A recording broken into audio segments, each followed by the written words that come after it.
আসসালামু আলাইকুম, জাহিবুল electric BD চ্যানেলে আপনাদেরকে স্বাগতম। সম্মানিত দর্শক, আপনারা সকলে কেমন আছেন? আশা করি সকলে ভালো আছেন। আপনাদের সামনে আরও একটি ভিডিও নিয়ে আসলাম। ভিডিওতেই আপনারা দেখতে পাচ্ছেন যে দেওয়াল সঠিক নিয়মে কিভাবে কাটতে হয় এবং সঠিক নিয়মে মেশিন কীভাবে ধরবেন সেটি আপনাদেরকে দেখাবো। এবং আমাদের চ্যানেলে নতুন নতুন ভিডিও পেতে চ্যানেলটি সাবস্ক্রাইব করুন এবং অলে ক্লিক করে রাখুন।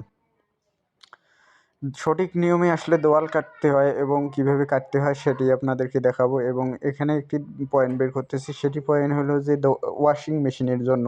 ওয়াশিং মেশিনের লাইন সব সময় আমরা সঠিক নিয়মে সঠিক মাপ হলো 2 ফিটে দিতে হবে বোর্ডটি। এবং নিচ থেকে আমরা এই লাইনটি নিয়েছি, তার জন্য আমরা নিচ থেকে এই লাইনটি কাটলাম। এবং আপনারা সবসময় দক্ষ মিস্ত্রি দ্বারা কাজ করানোর চেষ্টা করবেন এবং সঠিক নিয়মে কাটতে হবে এবং সব কিছু সঠিক না জানলে এবং এটার পরবর্তীতে আপনাকে এটার খেসারত দিতে হবে। একটি বাসা আসলে কেউ একদিনকার জন্য করে না। আসলে অনেকেই মনে করে যে আসলে এখানে এত টাকায় এত বিল। আসলে আমরা কম টাকায় কোনো সময় আমরা কাজ করে থাকি না। আমরা সবসময় রেট নিয়ে থাকি, রেট কম হলে আমরা কাজ করি না। রেট কম হলে ওই কাজের কখনো মান থাকে না এবং নেক্সট টাইমে পরবর্তীতে আমাদের মূল্যায়ন কমে যাবে এবং তার জন্য আমরা কখনোই কম রেটে কাজ করি না। কম রেটে কাজ করলে পরবর্তীতে দেখা যাচ্ছে কোনো রকমের প্রবলেম আসবে, তখন আমাদেরকে বলবে যে এটা প্রবলেম, সেটা প্রবলেম, নানান ধরনের কথা বলবে। তার জন্য আমরা রেট নিয়ে দক্ষভাবে এবং সঠিক নিয়মে কাজ করে থাকি। কখনোই আমরা কাজ করানোর সময় এড়ে-ছেড়ে বা কোনো রকমের 2 নাম্বারি কাজ আমাদের এখানে করানো হয় না।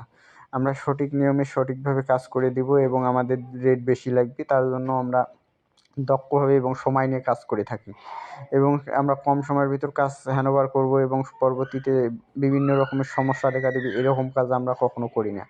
এবং অনেকে জিজ্ঞেস করছেন আসলে ভাই আপনারা কি মেশিনের ব্লেড চালান? মেশিনের ব্লেডটি আমরা 5 ইঞ্চি ব্লেড, আমরা বীর কোম্পানির ব্লেড ব্যবহার করি এবং বীর কোম্পানির ব্লেডটিও সঠিকভাবে দেখে নিতে হবে এবং ব্লেডটি 2 নাম্বার ব্লেড থাকে এবং মেশিন দেখেন যে সঠিক, অনেকজন উল্টো পাশে মেশিন ধরে এবং ধুলা দিয়ে গা পুরো শরীর আর কি মাখাসানা হয়ে যায়। এটি আমরা দেখেন যে মেশিন কীভাবে ধরতে হয় এবং কীভাবে চালাতে হয় এটি আপনারা দেখলেই বুঝতে পারবেন।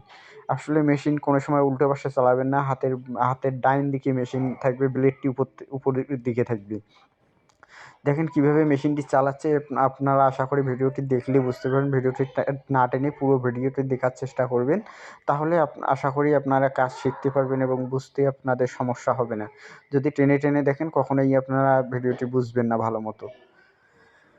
দেখেন যে আসলে অনেকজনে কম টাকায় মিস্ত্রি খুঁজে। ভাই আসলে কম টাকায় কখনো ভালো মিস্ত্রি আপনি আশা করতে পারেন না। কম টাকায় যখন মিস্ত্রি খুঁজে বেরবেন এখন আসলে পরবর্তীতে আপনার বিভিন্ন রকমের সমস্যা দেখা দিতে পারে। ইলেকট্রিক কাজটি আসলে একদিনকার না। এই ইলেকট্রিক কাজটি আপনার বাসা যতদিন থাকবে ততদিন করতে হবে এবং কনসিলটি আপনারা পাইপের যে জায়গাটা আছে, যে দিক দিয়ে পাইপ যাবে সেই জায়গাটা কতটুকু দাবছে, কতটুকু দাবে নেই।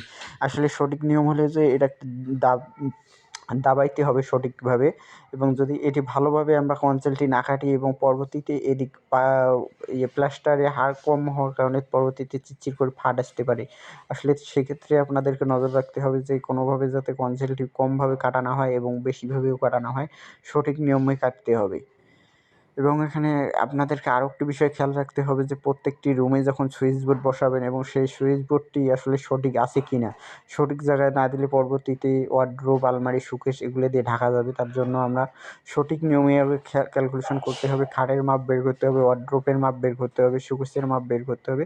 সবগুলোর মাপ বের করে আপনাদেরকে প্রত্যেকটি সুইচ বোর্ড দিলে আপনার সুইচ বোর্ডটি সঠিক সময়ভাবে জায়গায় পড়বে। এবং আমরা বোর্ড সবসময় 30 ইঞ্চি বা 25 ইঞ্চি উপরে আমরা বোর্ড ব্যবহার করে থাকি। এটি একটি টিভির বোর্ড এবং এসির লাইন বের করছি এবং দেখেন যে কনসিল কাটিংটি সঠিকভাবে দাবাচ্ছি এবং সঠিকভাবে দাবাতে হবে। আমরা আসলে সবসময় সঠিকভাবে কাজ করানোর চেষ্টা করি। যতটুকু আমরা কোনো রকমের যাতে কোনো রকমের প্রবলেম না আসে এবং কোনোভাবে আমাদের সুইচ বোর্ডগুলো ঢেকে না যায়, তার জন্য আমরা সবসময় খেয়াল রেখে কাজ করি। এটা একটু পরবর্তীতে একটু চিলেকোঠা হবে। চিলেকোঠার দিকে যে লাইনটি বের করবো তার জন্য এদিকে একটি লাইন বের করে রাখতেছি যাতে পরবর্তীতে আমরা এই লাইন দিয়ে চিলেকোঠায় লাইন নিতে পারি। এবং মেশিন আপনারা অনেকজনে উল্টো পাশে ঠেসে বেশি জোরে মেশিন চাপ দেওয়ানো যাবে না এবং সঠিকভাবে করতে হবে। মেশিন বেশি জোরে চাপ দিলে মেশিন নষ্ট হয়ে যেতে পারবে, তাড়াতাড়ি মেশিন হবে। তার জন্য মেশিন হালকাভাবে ধরতে হবে, ব্লেডটি হালকাভাবে দাবাতে হবে, বেশি জোরে দাবানো যাবে না। এবং এটি হলো যে বেশি জোরে যদি চাপ দিয়ে রাখেন মেশিনটি আপনার পুড়ে যাওয়ার সম্ভাবনা থাকে এবং হিট হবে প্রচুর পরিমাণে মেশিন। এবারে মেশিনটি যখন দোয়ালে চলবে একদম বেশি স্পিডেও চালা যাবে না, বেশি আস্তেও চালা যাবে না। এখন আমাদের সাথে আছেন শাহিন ভাই চাচা, সে আমাদের কাজ দেখতেছে যে আসলে কাজ কিভাবে হচ্ছে, কিভাবে করতেছি, সে এখানে দাঁড়িয়ে থেকে দেখতেছে আমাদের কাজ এবং তিনি বুঝে নিচ্ছেন।